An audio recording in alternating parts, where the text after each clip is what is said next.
Welcome to Combat Zone 360, where we discuss everything military. Today on our show, we have a special guest, former NFL fullback Tony Richardson. Hey, this is Tony Richardson, and for me, when I think about the military, I obviously think about my dad as a Vietnam veteran, served for 32 years with a Purple Heart. My sister, she did 28 years, 4 deployments.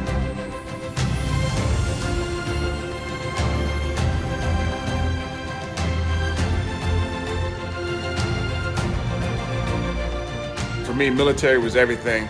I want to take this opportunity to tell all our veterans how much I salute you, how much my family appreciates you, and just thank you for everything you do, whether you're currently serving right now or if you've already served our country. Thank you so much, and we salute you. Thank you for joining us today. Thanks for having me today, Jay. Yes. Now, I understand you have a long line of military in your family. Definitely. Your father served, your sister served. Could you tell us a little bit about them, how long they've served, what they've done within their military career and things like that? Yeah, definitely. First of all, thank you so much for having me here, and I think it's so special that obviously with this show, just talking to you, your passion, obviously your dad, and your service. So first of all, thank you so much for your service and for your dad's service as well. But just looking back on my life, my dad was a Vietnam veteran. He did 32 years in the active military, Army. Wow. And my sister did 28 years, and she 4 deployments. And so for me, I look back on my life, and the reason why the reason why I know I'm sitting in this chair today is because of having that military background of so many things that I think sometimes in our society we take for granted. Because I always say, like, my dad gave me everything in life that he could, but the most important thing he gave me was discipline. And the discipline is, I think, the thing that he instilled on. I'm the youngest of 7, so obviously coming from a military family, you know what discipline is like. And so it was everything. I just remember, my dad, I was born in Frankfurt, Germany. We were stationed in Germany. We lived there for 2 years, and then we went to El Paso, Texas. My dad was stationed there. We went back to Germany for 3 years, and then we went back. Then we went to Kentucky, where my dad was a drill sergeant for 3. Then we went back to Germany, and then we ended up in Alabama. But, I look at that, and, obviously being a military brat per se, you realize that, I don't really have any childhood friends because obviously there was no Facebook, there was no MySpace, there was none of that stuff. But I do realize that, it was an ultimate sacrifice of my dad having to pack up us all the time and having to move around. And the fact that he never complained, he never wavered. And my biggest thing in my entire life, and my parents will tell you this to this day, was just getting up in the morning with my dad to see him get dressed. And I wanted to be there, help him spit shine his boots. A lot of times he did it the night before, shine all his gear, and just to see him every single day. And my dad he is in my life today. He's a superhero, and I still treat him like that. And I still have the utmost respect for my dad because he got up and provided for our family every single day. And as I started getting older, I started to realize of, when your dad obviously started making certain rank because he retired as a sergeant major, and you get to a certain point.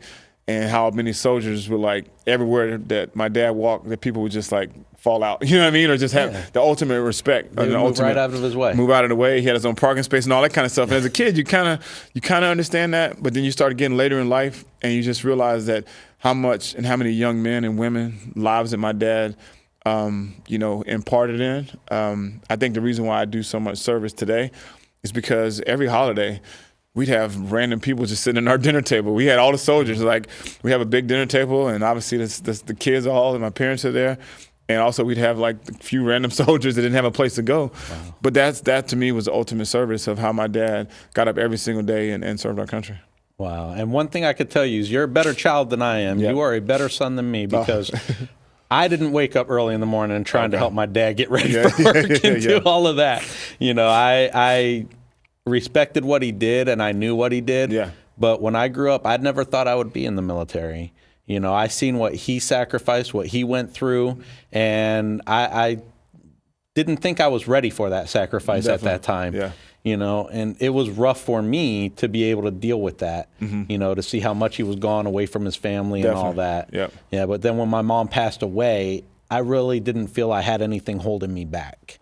And, when I grew up, I felt encouraged to do something big for the country, and that's why I ended up joining. Awesome. But one thing that, I know your father's done a lot 32 years, sergeant major, retired.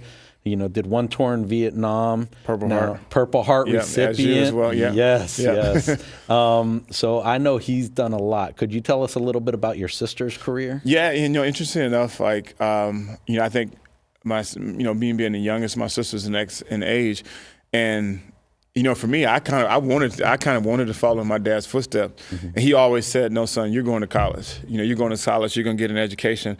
And so for me, you know, I always wanted to do that. And the biggest thing I'll tell you about my sister, but the biggest thing for me is, you know, my dad had to go to the field a lot. And so I would help him pack his bags and all that kind of stuff. And he would come home, he'd bring home the rations. Yeah. Those MREs, I ate them all the time. And I loved them. And the thing about it was, like, I don't think I would eat those today. No. Anything in a can that you open and you put water in and it grows. Well, they're better now. They are better. They're a lot better now. But yeah, those ones, no. So I think I wanted to get in the military just for the rations. I think that's what I wanted. But, you know, my sister, she actually followed in my dad's footsteps. Wow. And she was, like I said, she's the next oldest to me in age. And she obviously idolized my dad as much as I did as well.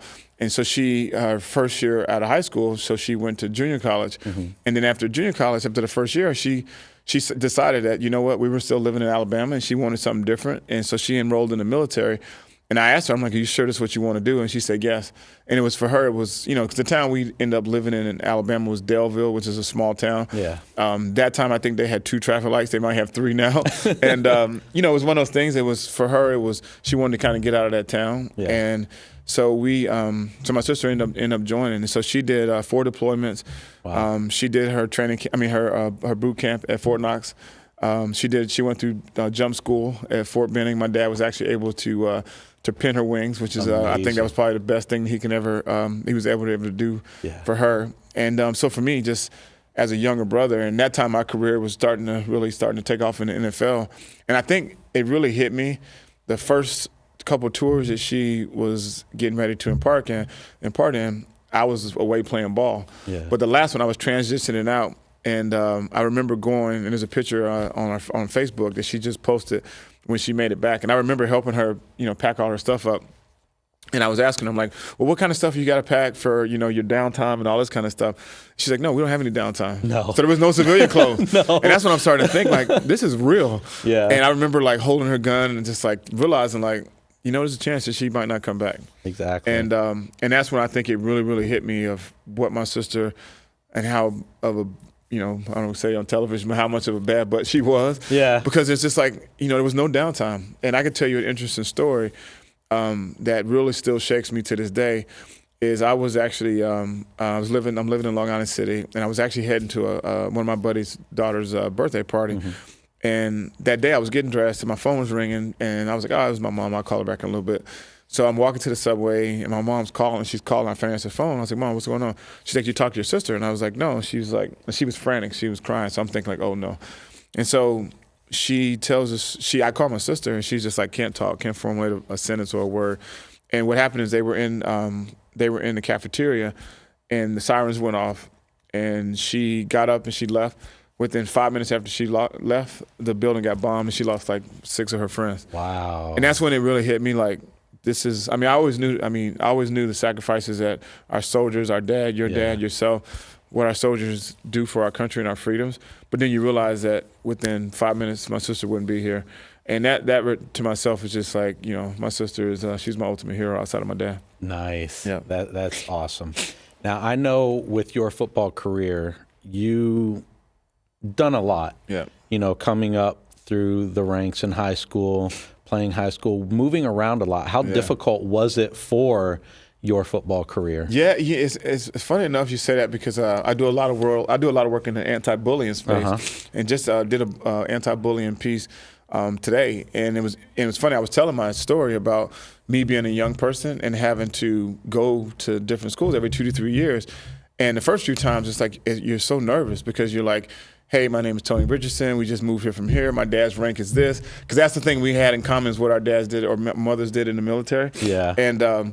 And it was, and you know, I was the youngest of 7, so I might have had to wear my brother's. I was joking with the kids. The hand-downs. I was wearing hand-me-downs. I never had to wear my sister's clothes, but I did have to wear my brother's clothes. And so sometimes, like, you know, my pants may be too tight, my shoes may be too small, and kids would laugh at me. Yeah. And I said, but within anything in life, the more and more you do it, the more comfortable you get. And I think by the time we got to our third or fourth move, then I was like, I owned it. But you know, it was tough because I don't have any childhood friends, like, at all. Wow. Like, and that's the thing I love talking to kids now, especially kids in the football world, because I'm like, the kids you guys are growing up with now, and you go through elementary school with, you go to junior high school with, and you go to high school with, these kids are going to be with you for the rest of your life. These are going to be some of your closest friends. Exactly. And I said, cherish that.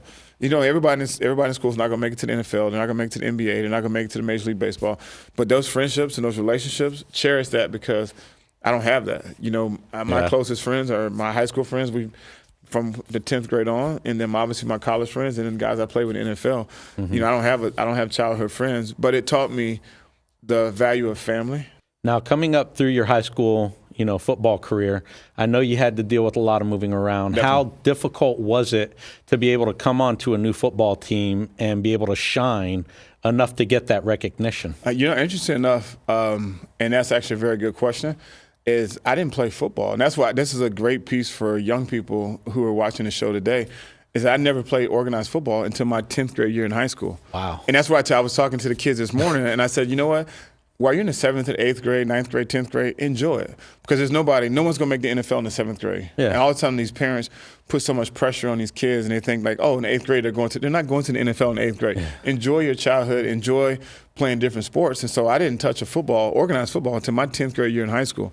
And so it was cool. And the only reason it's cool, and this is obviously kind of touching on the bullying piece per se, because, you know, when I first got to Delville, Alabama, only reason I ever played football was because, quote unquote, those were the cool kids, the athletes. And I wanted to kind of hang out with them because I was a kid who liked to ride bikes, and I had holes in my knees, and I was a skater, and like, you know, I just wanted to be in the woods and do different things. Then the cool kids that I thought were cool were the athletes. And one of my buddies, he said, hey man, you should go out for the football team. And I was like, yeah, I don't really know. I never really played. And he was like, all right. So I remember getting into the locker room, and all the pads are in there. All the stuff is in there. I'm looking at this like, I don't know what to do with any of this stuff. And he actually showed me. He was like, you know, he kind of pulled me to the side, showed me where to put the knee pads in, the hip pads. I had stuff all over the place. And went to practice. And crazy enough, my first time ever running the football, I scored an 80-yard touchdown in the game. Wow. But only reason I went out is because I wanted to kind of hang out with the athletes. And then, you know, fast forward, my high school football, we brought in a new high school football coach by the name of Perry Swindle. And because my dad was just always about, as you realize, like education. Exactly. And, you know, sports or anything else outside of that was secondary in my household. Yeah. And so my high school football coach said, hey, Tony, if you work really hard, there's a chance you can get a football scholarship. And so for me, there was a light that went off, and I'm like, I've seen my dad, the ultimate sacrifice, having to go to the field, having to be gone away from the family, as you mentioned, and the ultimate sacrifice of everything, and raising 7 kids. I'm like, okay, if I can get a football scholarship, that means that financial burden off my parents, for me at least, will be gone. And so that was my motivation, and that was why, you know, Friday nights after the game, I'd be, because in my high school, we were 2-8. My senior year, we were 2-8. Outside of, and we had 22 kids on the football team. So wow. If you have 22 kids, I mean, 10 probably knew what they were doing. Yeah. The rest of them were just out there filling up space. So I had to play everything. I was on offense, defense, special teams. Like, I never came off the field. Wow. And I would leave every Friday night in full body cramps. And so much so that afterwards, my high school coach, we would get in the cold tub, and I would just like get my body hydrated, and then I would go back on the field and I would run 15 sprints. Because I knew that was my mindset was like, this is what I want. And I tell these kids all the time, if this is what you want to do, you can't just do it. You got to go do it. You got to be, if you want to be great, if you want to make it to that level, because no one in my high school had ever gone on to get a Division I scholarship. Wow. Let alone play in the NFL. Yeah. So for me, you know, and then living in a small town, you know how it is. It's like, oh yeah, you can be great. Oh, you'll never make it. You'll never get a Division I scholarship. Then you do that, and oh yeah, you'll never start. And I started as a freshman at Auburn. Oh, they're like, oh yeah, you know, he'll never play NFL. And then 17 years later, now I go home and they're like, oh, you're the greatest. I'm like, yeah, okay. Yeah. You know what I mean? But you know, where was the support back then? Yeah, exactly. But that's just the thing. It's just the mindset of people who, if they haven't done it or seen it, in their mind, especially in a small town, they never believe it can happen. Yeah. I do have one great story talking about sacrifice. So yes. My senior year, coming into my senior year, my dad, I'm thinking like, he said, son, when you get out of school today, we're going to have a talk. And I'm sitting here like, a whole day of school, I'm like sweating bullets. I'm like, well, I don't know what I did, but it doesn't sound good. And Yeah, I remember definitely. this to this day. My parents were sitting on the couch, and I came home after football practice, and I was sitting across from them. And I'm looking, I'm like, I don't know what I did. What did I do wrong? Yeah, and so my dad was just like, hey, son, me and your mom and talked. I just got orders to go to Germany. Oh, wow. And I was getting letters from every school in the country. Yeah. And he was saying, you know what, we're going to allow you to finish or fulfill your football aspirations, and I'm going to take this tour by myself. And he says, but what I need you to do, I need you to be the man of the house. Yeah. And I think about that. I'm looking like, my dad could have been selfish. He could have packed up the grip again. Everyone else was out of the house. Yeah. He could have easily taken me to Germany. There's no football in Germany. Yeah. And I wouldn't be sitting here today. And so for my dad actually missed my entire senior year of high school, which is very pivotal for a young man making big decisions. And he missed my freshman year in college. So everything that he saw was from my senior year and my freshman year in college was on videotape. Wow. And so you talking about ultimate sacrifice? Really just to say something, we're going to allow you to stay back, and I just need you to be the man of the house. And to me, even to this day, telling that story gives me chills, because it's like that's what a military man or woman is. It's about sacrifice. It's about doing what's best for your country, but also doing what's best for your family. Exactly. And without my dad, there's no way I'd be sitting here today. That's amazing. Yeah. That's an amazing story. Yeah, it almost gets me emotional talking about it. So, no, and I mean, just like you were saying, if that would have never happened, where would you be now? What would you be doing? I would have went to college somehow, some way. But your dad would have made sure of that. I would have definitely went to college. But growing up, I was like in the numbers. Like I wanted to be an accountant.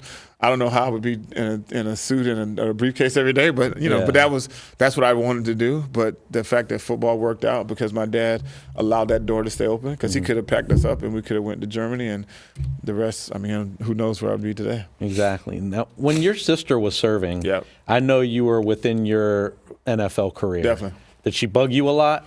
Was she like, Tony, send me this, send me that? No, my sister, she's probably my biggest supporter. Nice. And vice versa.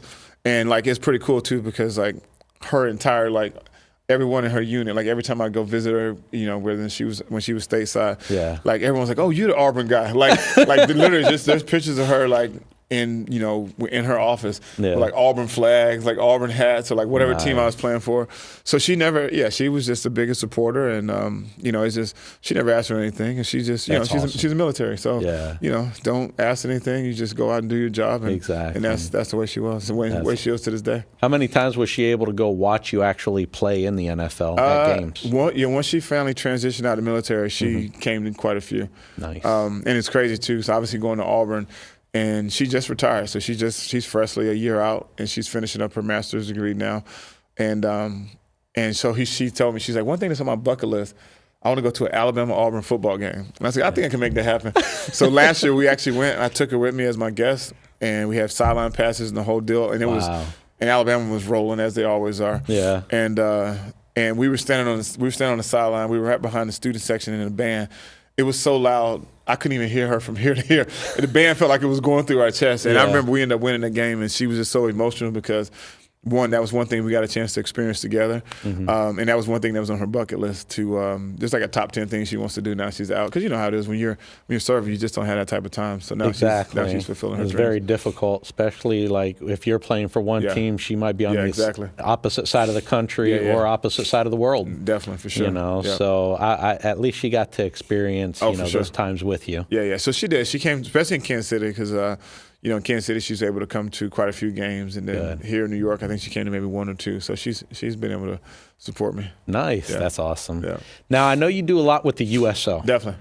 And could you explain really to our viewers what you do with the USO? I know you're with the NFL Legends. Definitely, and what they do for our troops. I'm glad that we got a chance to talk a little bit about that. So my department I work with now with the NFL is the Legends community. And we just celebrated, just last Friday, we just celebrated our 5th year anniversary. And it's something that we should have been doing maybe 20, 30, 40 years ago. But I kind of equated what are we doing for our veterans today is as the veterans transition out of the military, to have that support system. And that's what I do for the NFL. So fast forward, rewind, we did for Salute to Service, which we just had for Veterans Day, we actually did a initiative. If you tweeted hashtag Salute to Service, for every one tweet on that day on Veterans Day, it was $25 per tweet. And then thereafter, it was $5 per tweet that went up to $5 million. But we raised that $5 million so quick that we opened it back up. We raised $7 million for different organizations. The USO, which supports obviously the family of the troops, the Bob Woodruff Foundation, which kind of encompasses a lot of different things, and then obviously the Pat Tillman Foundation. And so this year we actually did, myself, Donnie Edwards, Monty Toomer, who played for the Giants. We don't want to talk about that. Super Bowl champion Monty Toomer. Yeah. But we actually took a trip. We went to Japan, and it was the three of us. It was our first time ever doing an all USO tour. Oh, wow. With just legends. And we actually flew into Okinawa. We flew into Tokyo, and then we went to Okinawa, and we actually got a chance. And that's one of those military bases that really has all four armed service units on one base. So they support each other to protect our borders. And so we had the Army, the Marines, the Navy, and obviously the Air Force. And we got a chance to go behind the scenes and see the different things they do. But the cool thing about it is every time we would say thank you for your service, they would say thank you for what you do. And I'm like, we haven't done anything. Yeah. But the one thing the troops would always say, and they continue to say, is because there's a lot of these people, a lot of these young people are very young, and to see some of the things they have to deal with and some of the things they have to experience, it's tough and it's hard. And they said for us, when an NFL game is played on Sunday or whenever they get a chance to watch it, that's the first time they get back to some normalcy. Yeah. And so you don't really think about that when you're in the course of your plan, but they're huge supporters of the National Football League and other sport leagues. So it was actually a really good time to be able to go over there and say thank you to our troops. No, and I understand that too, because when I was stationed in Iraq and I did my time over there, it was hard for me to be over there. But then when like the WWE came over, or actors came over, or musicians, when celebrities came over, it was our chance to really talk to them, and they looked at us on the highlight that we usually look at them. Exactly. Yep. And it made us feel good, and it made us feel like the celebrity at that time. Should be. Yeah, definitely. Yeah, and it meant a lot. Yeah. Now, I know that you had that career with the football, went to Auburn, went into the NFL. But if you would have never made it to the NFL, where would you see yourself right now? Yeah, like I said, I know I would have got a college scholarship. And so I don't really, it's kind of interesting because you look back on it and it's like, I look back at some of my friends that I went to high school with, and some, especially in that small town, some of my friends never even been on a plane, never had a chance to travel or anything like that. And so, tell you the truth, I don't know. I know I would have got a college degree. I don't know if I necessarily would have went to Auburn, but I definitely would have got a degree. Yeah. And I might have been the guy trying to sell you I might be trying to sell you some accounting skills. I don't know. It's interesting. Like I said, I look back on it, and that's why I'm so thankful for my dad making the sacrifice. Obviously, our troops making the sacrifice for me to allow me to chase my dreams and my aspirations. But that's a very good question. Yeah. So with the military right now, I know you mentioned something about the Purple Heart. Yep. The Purple Heart Museum at West Point. West Point, yeah. When you went up there, how was that? I actually, so I've been to West Point before. We're going to schedule, and I'd love to have you come out with me. We're going to actually do they want me to do a helicopter jump. Oh, nice. And land the football. I'm going to try to get it on the 50-yard line.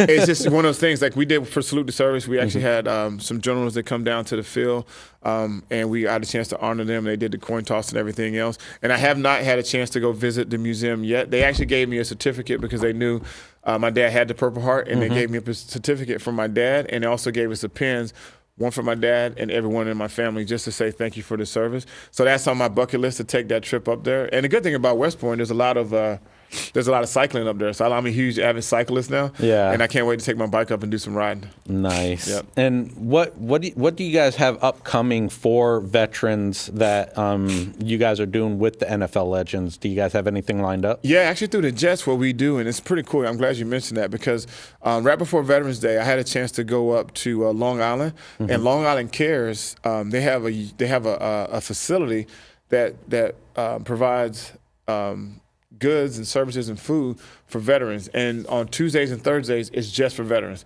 Because I kind of understand it. I kind of get it. If a veteran falls on hard times, it's a pride thing. And the last thing we want to have happen is to have someone else, having the veterans feel ashamed to be in there. And we're like, because you served our country, like we want to survive. We want to be able to help you and support you and all those things. So I'm getting heavily involved in that. And the organization is called Long Island Cares, and they not only feed veterans, but they feed obviously just the public, and they don't turn anyone away. Yeah. But it's awesome that they dedicate 2 days just for veterans, where veterans can come in and they can get all the supplies and the needs and things they need to support them. Nice. Yeah, one day I'd love to join you on that trip. That'd be awesome. That'd be awesome. Sure. You know, giving back to the veterans is something I really want to get into since I've been out of the military. Definitely. And it's been something really big on my bucket list to do. Yeah. Is we actually do, we're in the process now of planning like kind of like job seminars or different things like that. There's Atlantic Healthcare, which is the official healthcare organization for the New York Jets. Yeah. Or having like seminars to tell veterans that there's different, because sometimes veterans kind of feel like, I'm not qualified to get in the workforce. Yeah. But one thing that there's websites out there that actually says list everything that you did in the military, and the website kicks out all the things that you would work in a regular workforce. Yeah. Because if you manage a budget, you can do that in a regular workforce, and those are the things we're trying to get in place right now. No, I really do look at it like that, and that's absolutely true. Yeah, definitely. Now, when you're over there feeding the veterans and stuff like that, I know they probably sit down and talk with you a little bit. How do they feel when they find out the path that you came from, your father being in, your sister serving? How are they able to relate with you at that point? I think the biggest thing is once they know that I'm an Army brat or a military kid, that breaks down that wall. Yeah. Because then they realize and they understand it. And the thing about it is, I can't even equate that to the military. I mean, to the NFL. Is my job with Legends. Like, once a player knows that I play, then they're more apt to talk to me because they notice their experiences they went through, the same experience I went through. And so the fact that my dad was in the military, my sister was in the military, they kind of understand, like, okay, he gets it. It's not like I'm sitting across from the table from him and I'm judging him or whatever, because, you know, we got to be honest. Like, a lot of our soldiers come back and you experience some things. You know, my dad to this day, he will not talk about Vietnam for obvious reasons. But he does every Tuesday. He meets his buddies, and they sit at McDonald's, and they sit over coffee, and they talk. Yeah. And I've never sat in those conversations because I can't relate. I didn't go to Vietnam. Exactly. I didn't serve in the military.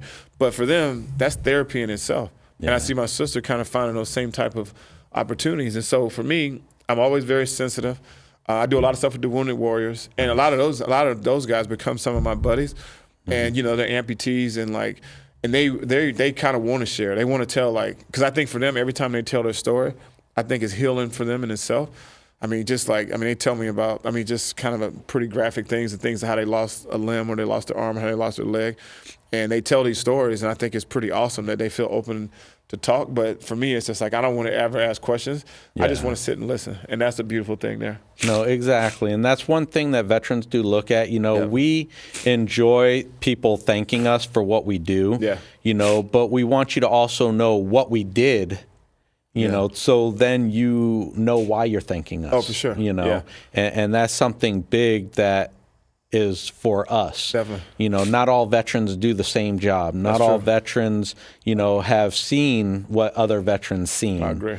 You know, so the biggest thing that I like to do is I like to get to know the veterans and really see what everybody's story is. And that's why when we have this show, we have our veterans come on and we talk about their veteran career, their military career. Like a lot of people that see someone in a uniform and say, thank you for your service, but you don't really know what you're thanking them for. Exactly. And I think that our country needs to take a step back and ask our veterans, like, you know, what'd you do when if they feel comfortable talking about it. Yeah. And then once you find out, then thank you for your service. Because it's walking up to a veteran and he's in a uniform, you said thank you for your service. You have no idea what his life's path has been, or you have no idea what he's experienced and what, you know, things he feels comfortable talking about. Exactly. So that's a great point. Well, Tony, I would love to thank you for coming on our show. Oh, no problem. Thank you. And in the future, I would love to ask you back, because this is something that, you know, is near and dear to both of our hearts. Thank you so much. You know, and I won't get up and run with my dog the next time, so my sinuses won't be bothering. No, that's okay. So thank you. But, you know, until next time, I would like to thank everybody for viewing in, and just make sure you thank a veteran.